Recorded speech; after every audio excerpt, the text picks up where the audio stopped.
Bismillahirrahmanirrahim. Assalamu alaikum. I welcome you all to the lecture number 11 for the course of microprocessor theory and interfacing. My name is Engineer Jafar Ali and I'm instructor for this course. So this is our lecture number 11th, and in the last lecture we discussed about the interfacing of different devices with the microprocessor. In the previous lectures we have discussed about the interfacing of memories with the microprocessor, specifically 8086, and in the last class we discussed about the architecture of the ADC, that is analog to digital converter, and how you can interface it with the microprocessor of 8086. I have taught you two methods. One is the direct method and the second one is using the 8255 IC that was supposed to give you an edge while working on different ports. So keeping that in mind, let's continue our discussion regarding the interfacing. In today's class we are going to talk about the interfacing of a digital to analog converter with the microprocessor. So the first thing that comes into anyone's mind is that what is D to A converter. So the D to A converter is basically the same thing but in the opposite, or you can say out of phase, or you can say the exact opposite of the A to D converter. In the digital to analog converter, you basically take the digital data, let's say this is your digital data, and you convert it into an analog signal.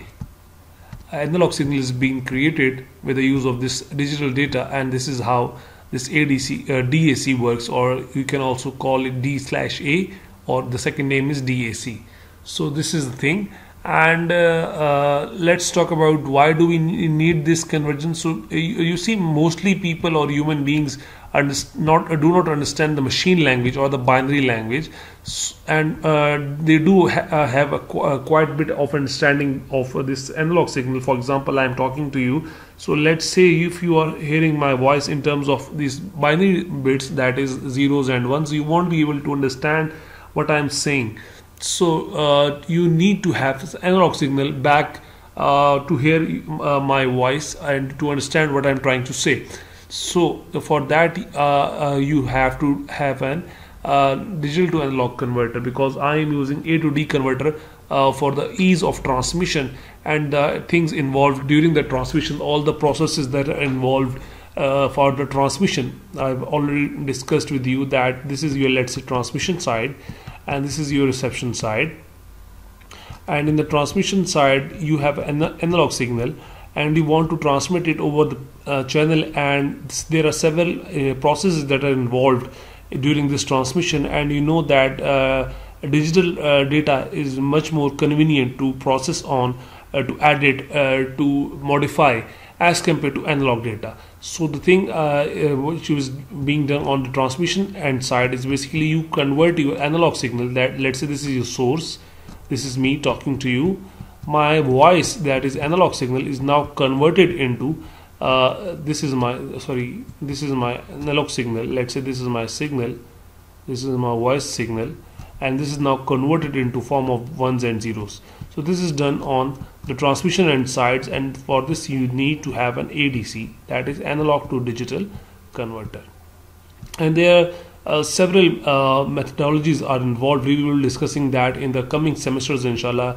In the courses of signal and system or communication system, you will be learning how you can convert this analog signal into digital signal. There are processes known as sampling, quantization, encoding.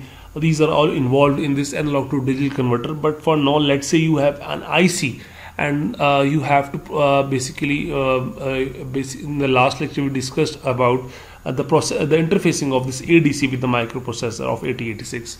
So let's say that you have converted the signal into digital, and now you have transmitted it over the medium. And at the reception side, let's say this is your class fellow or your seer that is trying to listen my voice.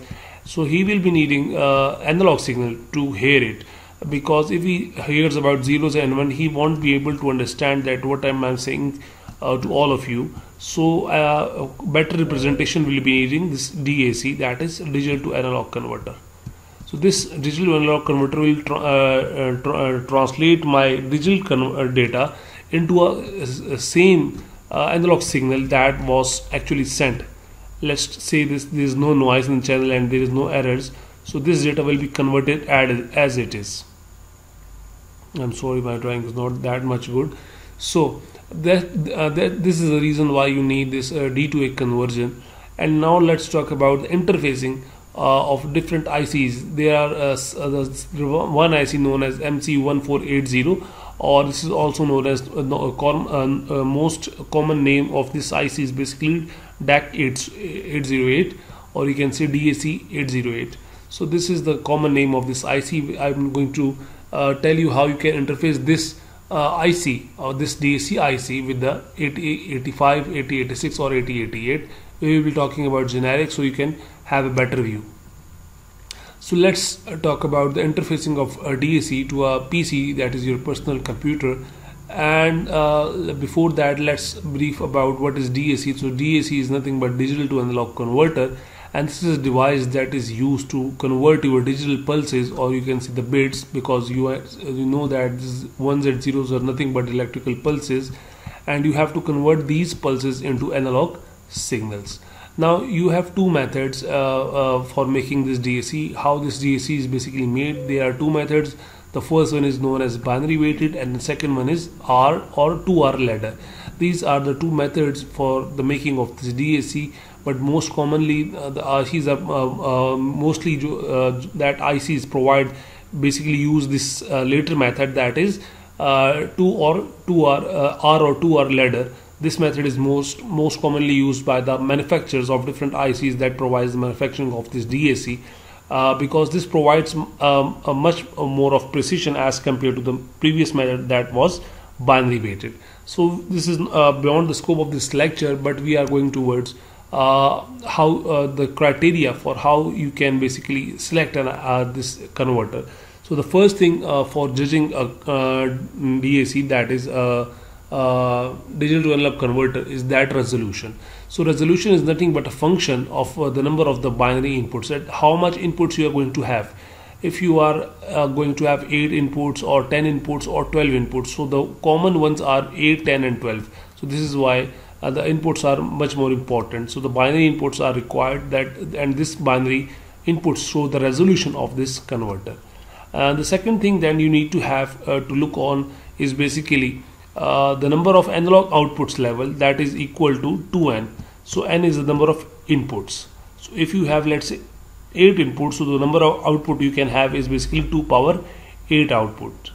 So let's talk about 8 input DAC, 12 input DAC and 16 input DAC. We are going towards this 8 input DAC, and by giving 2 power 8 basically you get 256 outputs. So you can have 256 discrete level of voltages or currents as an output. So you know that basically there are combinations. If you are going to have 8 pins, it means there are 2 power 8 combinations. So it means you can have 2 power 8 outputs, and these output will be in the form of voltage pulses or the current pulses. So we will be focusing our lecture on this one basically with this 8 input DAC, but it's nothing harm if you learn about this 12 input DAC or 16 input DAC. 12 input DAC will provide you 4096 voltage current levels, and 16 DAC will provide you 65,536 voltage or current levels. So you see, if you want to have more outputs, so you can go beyond this as well. So let's talk about the first one, that was 8 input DAC.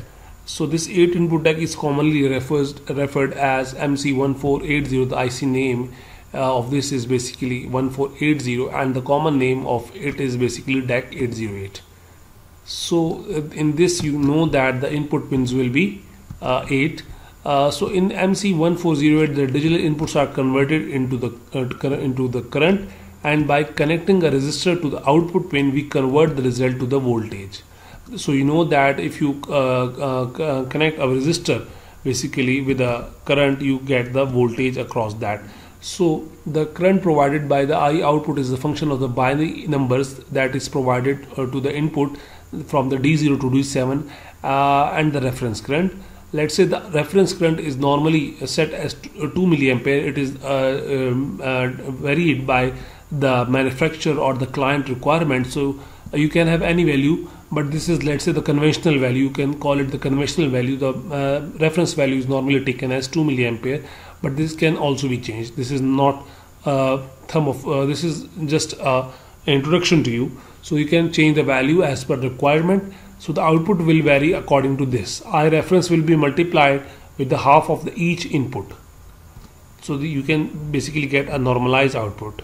So this is how you get an output. So let's talk about practically in a demonstration of how you can interface this MC1480 to the microprocessor.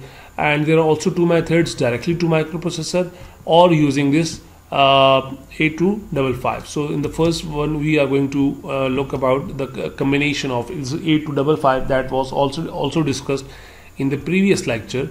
So this is how you connect this decoder with the microprocessor. This is your this pins of the microprocessor. You can see it, and with these pins you basically this is a decoding circuit, and this decoding circuit converts these bits for the input as a CS, that is your chip select. If this chip select is selected, this pin will be turned on, and this pin will be basically doing the same thing that was discussed in the previous lecture. If you haven't watched that video of this course that was about ADC, analog to digital conversion, go to that video and learn about how you can or how this IC A255 actually works. I have already discussed this IC in very much detail, that how you can use this pin, and this CS pin, and how this reset pin is basically toggled, or you can say initiated. So this is the description of this is basically into previous video, and you can see that this is the output of this. And with this output, this output is basically given to the input of this decoder.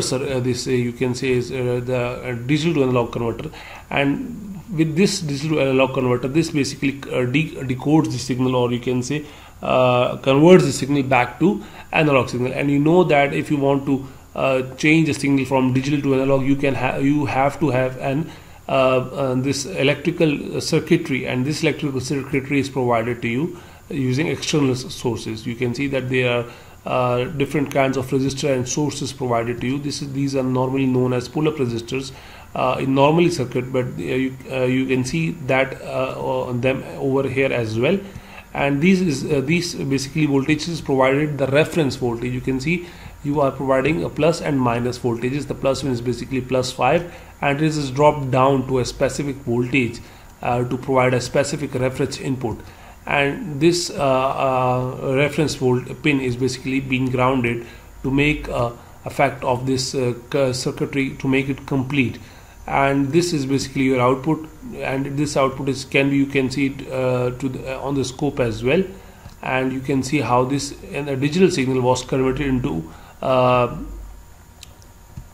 their corresponding voltage levels and voltage signal. So basically what we did in this is basically we converted this digital signal that was initially a digital signal, and now it is being converted into an analog voltage signal. You can see it can be kind of such signal, analog signal, and you can see it over the scope.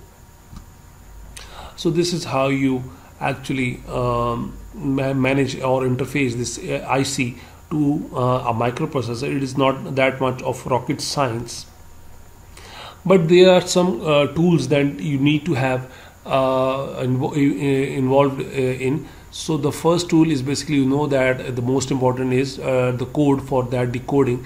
So the first thing, basically, let's say I've already discussed in the previous lecture that how you can actually write the code for that digital analog to digital conversion. Similarly, the case is over here. This code is basically referred as a standard code for using a using a DAC actually with the microprocessor. So the first thing that you need to have is basically you have to move that data, or you can say the exact memory location, into the accumulator low byte. And after that you have to move that accumulator low byte into a pointer control, and then you have to set the low byte equal to 0. And similarly, you can see that you have started with a label over here, and our label, what does this label do? This basically performs this function, and this function is basically incrementing such things unless and until it becomes 0. It will be stopped if the this thing will be equal to 0. If this AL becomes 0, this is a complement, and if this becomes 0, so it will jump onto the stop, and it will be something like this, stop. And if it is not 0, it will be keep moving back on this continuous jump pendulum. So this will be a continuous loop unless and until the value is being converted into the digital value, analog value. So this is how you interface or AD558 to 8088. This is not in this course actually, but I have already provided you just for a clear idea. Instead of using 8255, you can also use this AD558. You see, there are many actually there are many more ICs that you can also use, but keeping that in mind, you have to only learn about few ICs in this course, but this is not the limit. Sky is the limit. If you want to learn more, you can have. This is just for a brief idea that you can do this as well. If you are having this microprocessor, you have to use this AD558. Now let's talk about the interfacing of this ADC or with the sensors and to a PC. Let's say if you have this AD555 is configured as write only, and the VCC range is, let's say, 4.5 to 16.5, and you know that normally the voltage is basically plus 5 volt, but let's say there is a range given to you, so the output voltage range will be from 0 to 2.56 or 0 to 10. Let's say this is just an example, and you have asked to write a code for that, or you have to determine how can you basically convert these voltages into their equivalent or corresponding decimals or hexa or binary. So this is, let's say, your output voltage 0, so the binary will be 0, and the hexa will also be 0, and decimal will be 0, and voltage will be 0. If your output is 0.01, so the voltage will be, let's say this is your output voltage. The input voltage was from plus 4.5 to 16.5, and it is from 0 to 2.5 or 0 to 10. So this is basically output voltage. If you are having this much of output voltage, you can see that this output voltage corresponds to same binary, hexa or decimal, and this voltage represents the same binary, hexa and decimal. So it doesn't mean if you are having same binary data, let's say, it doesn't mean that you are only having this much of voltage. It is also possible that somewhere it is also corresponding to this much voltage or any voltage. So there is no fixed mapping. I am just trying to tell you that there is no fixed mapping. If 1.5 represents 1.15 volts, you doesn't mean that all over the world it will be showing the same voltage. Maybe in some other corner of the world, in some other area, this 1.5 represents 0.586 volts. So it all depends upon the output voltage range. If the voltage range is very much low, let's say this is only 2.56 voltage range, and this is 10 voltage range. The range is basically 10. So it depends, the conversion basically depends on the range of the outputs. So this is how you connect 8088 microprocessor with AD558, and you see that this is also the same thing, that C is the most important thing, and the I, or input output write, and the chip select, and the binary data. This is a data bus, and this data bus is carrying the data from anywhere to anywhere, and it is taking the data as well as to the this IC as well. So this is how you can basically connect AD558 to the 8088 microprocessor using this chip select and this IOW and this data bits or in the input. Now you see that there are two different diagrams, one for the same 0 to 2.5 volt range, and the second one is from 0 to 10 volt range. You can see that these are the same ICs that are used on the both hand sides, but the only difference will be the range of the output. So this, depending on the range on the output, the values will be changed as per the input voltage range or output voltage range.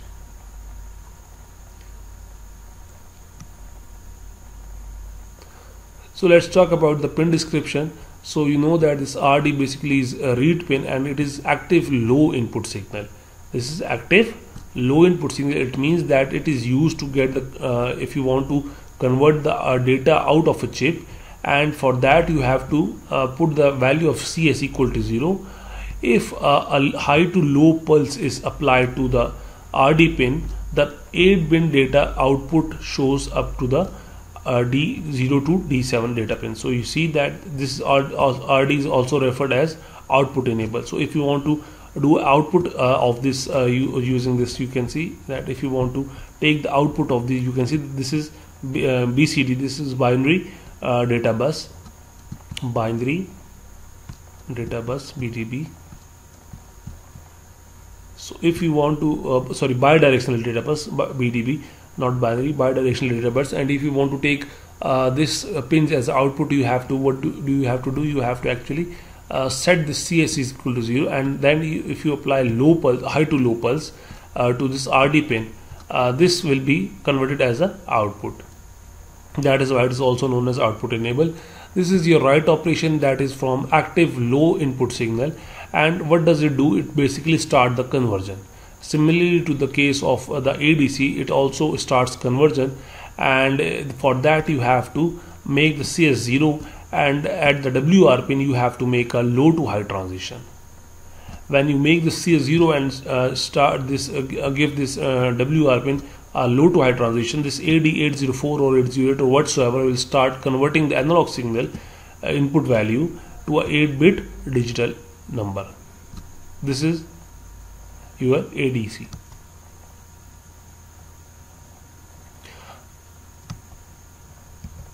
Now this is a summary. This is actually the last two slides were also part of the summary.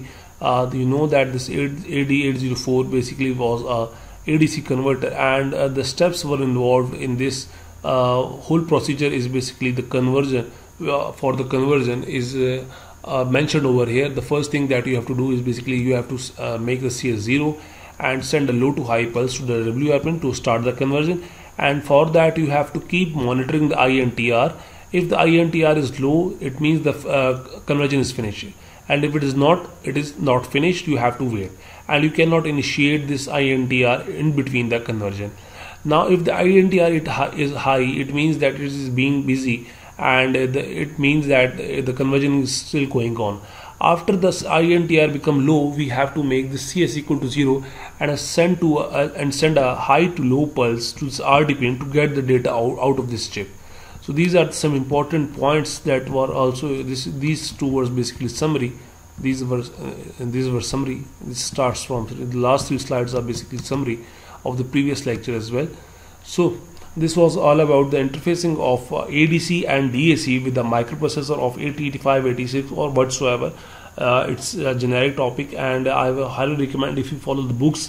For the same book, I have also provided on the portal as well, and go to that, go through that book. And if you are not able to have the time to read that book, I will also be uploading the notes of this lecture with these slides as well on the portal, so you can go through that. These will be a brief notes, and the most important thing is that you have to make questions out of it. You have to, at least one student should be making at least 2 questions from this lecture. Actually, this is a very much interesting lecture because it is kind of a practical things over here that we have just discussed.